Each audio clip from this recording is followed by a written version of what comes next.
আহমদকে। পর্যায়ে বিশেষ অতিথি বক্তব্য রাখার জন্য সবিনের কচি বিশ্বনাথ উপজেলা আওয়ামী লীগের সংগ্রামী সভাপতি জনাব আলহাজ ফঙ্কে খান সাহেবকে বিশেষ অতিথির বক্তব্য রাখার জন্য অনুরোধ করছি। বিসমিল্লাহির রহমানির রহিম। হাজী আব্দুল সত্তার মহিলা মাদ্রাসা কর্তৃক আয়োজিত আজকের এই শীত বস্ত্র অনুষ্ঠানের শ্রদ্ধাভাজন সভাপতি, মঞ্চে উপস্থিত বিশ্বনাথ বালাগঞ্জ মহানগরের সাবেক সংসদ সদস্য, জেলা আওয়ামী লীগের সম্মানিত সাবেক সাধারণ সম্পাদক এবং সম্মানিত ভারপ্রাপ্ত সভাপতি আল্লাহ শফিকুর রহমান চৌধুরী সাহেব, মঞ্চে উপস্থিত আমাদের উপজেলা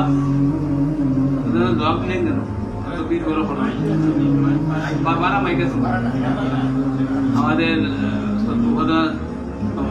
আওয়ামী লীগের নির্বাচিত চেয়ারম্যান আমাদের নবাজ ছোট ভাই এস এম নুনবিয়া সাহেব, মঞ্চে উপস্থিত আমাদের উপজেলা আওয়ামী লীগের সম্মানিত সাধারণ সম্পাদক আলুক আহমদ, যুগ্ম সাধারণ সম্পাদক আমির আলী চেয়ারম্যান, উপস্থিত আছেন আমাদের সহসভাপতি আসাদুজ্জামান আসাদ, যুগ্ম সম্পাদক মোহাম্মদ আলী, কার্যকারী সদস্য আব্দুল জালাল জলিল, মোহাম্মদ আলী জাহান, মুক্তিযোদ্ধা সৈয়দ আলী সাহেব সহ আমাদের সাংগঠনিক আব্দুল আজিজ সুমন সহ আমাদের ফখরুল লন্ডন থেকে এই বক্তব্য রাখছেন, তাদের আমরা ধন্যবাদ জানাই। ছাত্রলীগ করিয়া গেছে, ছাত্রলীগের এবং হিসাবেও দাওয়াত সবাইকে লন্ডন যাওয়ার সবাইকে আমি সালাম আলাইকুম। আমরা আসলে বেশি সব আমার ক্লাসমেট, আমরা একসাথে লেখাপড়া করছি। ছোটোবেলা থেকে মানুষটা মানে ধর্মের দিকে খুব দুর্বল আসতাম, ধর্মের প্রতি আমার খুবই দুর্বলতা ছিল এবং সেই কারণেই ছোট্টবেলা থেকে স্কুল জমানা থেকে অনেক অত্যন্ত মেধাবী ছাত্র আসলাম।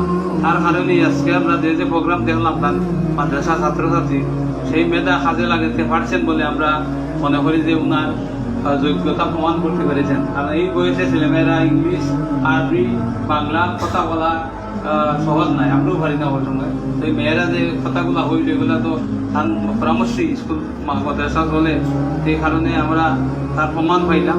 আজকে পরিচালনা করছে আমার ছোটো ভাই তুইন আহমদ, সুন্দর পরিচালনা করে সব প্রোগ্রাম, তার ধন্যবাদ জানাই।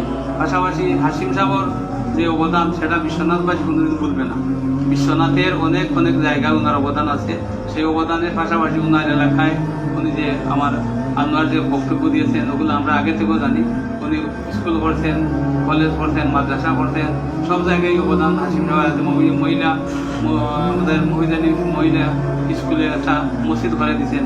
এই যে ব্যাপারগুলো এটা তো ধর্মের ব্যাপার, ধর্মের জন্য করবো লাগে আমি ওনার দীর্ঘায়ু কামনা করি। পাশাপাশি ওনাকে সহযোগিতা করার জন্য আমরা সর্বত্রই আমরা প্রস্তুত আছি। আমরা আগামী সপ্তাহ লন্ডন যাই, আমি এবং আমাদের সাবেক এমপি সাহেব যাওয়ার পরে ওনার সাথে বসে আপনাদের যে আবদারটুকু আমরা বুঝছি, আমরা চেষ্টা করব কিছু মানুষের কাছ থেকে আমরা অনুদান আদায় করে দেওয়ার। ওনার মাধ্যমে আমরা অবশ্যই এই চেষ্টা করব, আমরা পক্ষ থেকে দেওয়ার চেষ্টা করব। আজকে আমরা আওয়ামী লীগের নেতৃবৃন্দ এই প্রস্তুতি নিয়ে আসি নাই, আমাদেরকে বলা হয়েছে আমরা কম্বল বিতরণ করতে আসবো, আমাদেরকে এই প্রস্তুতি নিয়ে আসার কোনো সুযোগ দেন নাই। তাই আমরা জানি না, আমরা এখন জানলাম যে আপনাদের মাদ্রাসা কাজ চলছে, সেই কাজ চলাকালীন সময়েই আমরা চেষ্টা করবো ওনাকে সাহায্য করার। আমরাও বন্ধু চাইলাম সাহায্য করার এবং উনি আমার কিন্তু বন্ধু মানুষ, আমার সাথে পরামর্শ করে এই প্রোগ্রাম করেছেন, আমাকে কোনো ইঙ্গিত দেন নাই। আমরা এখানে আবার করে যে কোনো কন্ট্রিবিউশন কিছু দেওয়া এই অনুদান এরকম কোনো ইঙ্গিত দেন নাই। তাই আমরা আওয়ামী লীগের পক্ষ থেকে আমরা চেষ্টা করবো মাদ্রাসা মানে উন্নয়ন করার এবং করে দেওয়ার সেই চেষ্টা আমরা করবো। সেটা আপনারা জানেন মাননীয় প্রধানমন্ত্রী জাতির পিতা বঙ্গবন্ধু কন্যা, উনি শিক্ষা এবং মহিলাদের বিষয়ে উনি খুব দুর্বল, উনি শিক্ষার খাতে খুবই দুর্বল। উনি ক্ষমতায় আসার পর আপনারা জানেন যে বই খাতা সবগুলা ফিরে দিয়েছেন, শিক্ষার খাতে অনেক অবদান আছে, অনেক মেধাবী ছাত্রদেরকে বৃত্তি এইগুলা দিয়ে থাকেন। সেটা আমাদের মাননীয় প্রধানমন্ত্রীর জন্য আপনারা দোয়া করবেন। তো পাশাপাশি আমরা চেষ্টা করব সরকারের কাছ থেকেও আপনাদের এই মাদ্রাসার জন্য আমাদের সভাপতি যেখানে উপস্থিত আছেন সেখানে আমাদের এমপি যে ওনার ক্ষমতা কম নয়, আমরা চেষ্টা করবো আমাদের পক্ষ থেকে সরকারের কাছ থেকে ওনাকে অনুরোধ করবো এই মাদ্রাসার জন্য অনুদান দেওয়ার জন্য। অবশ্যই আপনারা অনুদান পাবেন, নিরুৎসাহ হবেন না। আর আমি আপনাদের ছাত্রছাত্রী যে এই প্রোগ্রামগুলো করেছে আমরা অত্যন্ত সুন্দর হয়েছে, অত্যন্ত ভালো হয়েছে। যারা শিক্ষকতা করে তাদেরকে আমরা ধন্যবাদ জানাই, তাদের মাধ্যম থেকে এরা এই শিক্ষা পেয়েছে। তাই আমি বলবো হাসিম সাহেবের মেধা বাংলাদেশে এখনো প্রচলিত আছে, থাকবে এবং আগামীতে ওনার মাদ্রাসা থেকে